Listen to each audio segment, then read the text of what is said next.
बिस्मिल्लाहिर्रहमानिर्रहीम अस्सलामु अलैकुम वरहमतुल्लाहि वबरकातुहू। हकीम हाफिज़ मोहम्मद अमीन आपकी खिदमत में हाजिर है और आप देख रहे हैं हमारा चैनल दानिश शफ़ाखाना।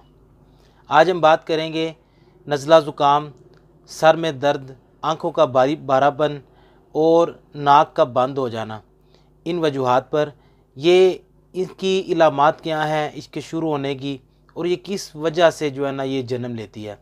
आजकल मौसम के बदलने की वजह से ये आम तौर पर बच्चों में, बड़ों में, ख़वातीन में ये आम तौर पर पाई जा रही है। इसका आपको एक आसान सा हल बताएंगे और घर में आप वो छोटा सा नुस्खा है वो बनाकर इस्तेमाल करें और इंशाअल्लाह ताला उसके साथ बड़ा फ़ायदा होगा।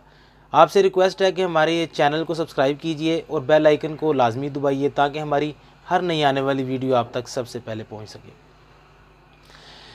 इसकी इलामात ये होती हैं कि नज़ला ज़ुकाम एक आदमी को हुआ है तो दूसरे को मुंतकिल हो सकता है, ये आम तौर पर फैलता चला जाता है।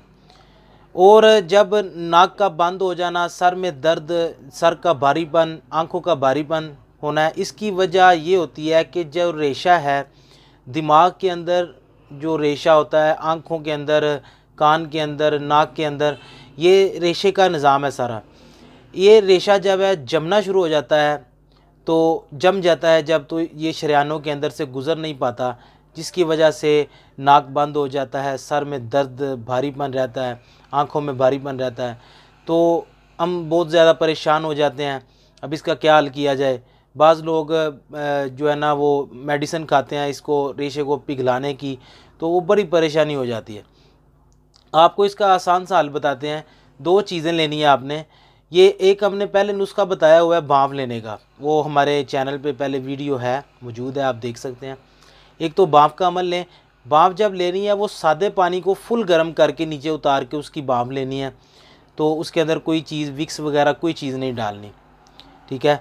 तो दूसरे नंबर पे ये एक तो ठीकरी नुशादर है, ठीकरी नुशादर, ये आम पंसारी की दुकान से मिल जाता है। और दूसरा कफूर, जिसे मुश्कपूर भी बोलते हैं, छोटी टिक्कियों में भी आता है और वो बड़ा ढेला भी होता है, साबुत भी आता है।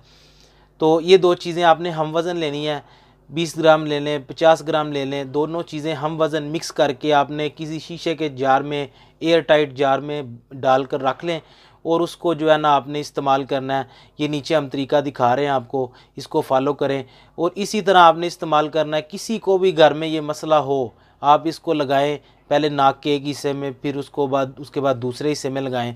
तो इसी तरह उस मरीज़ को किसी जगह पे बिठा दें, फिर वो जो है ना वो खुद ब खुद रिलीज़ होकर रेशा जो जमा हुआ होगा वो बाहर आ जाएगा। और ये लगाने के फ़ौरन बाद 5 मिनट 10 मिनट बाद मरीज़ को गर्म पानी करके भांप दें। जब उसको भांप देंगे तो इंशाल्लाह सारा रेशा रिलीज़, एक दिन छोड़ के एक दिन ये अमल आप कर सकते हैं।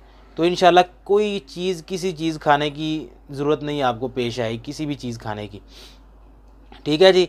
तो ये छोटा सा अमल है, ये आप बनाएं, इस्तेमाल करें और इंशाल्लाह आपको बड़ा फ़ायदा होगा, ठीक है जी। इसी बात पे हमें दीजिए इजाज़त, फिर मिलते हैं नेक्स्ट वीडियो में। अस्सलामु अलैकुम वरहमतुल्लाह।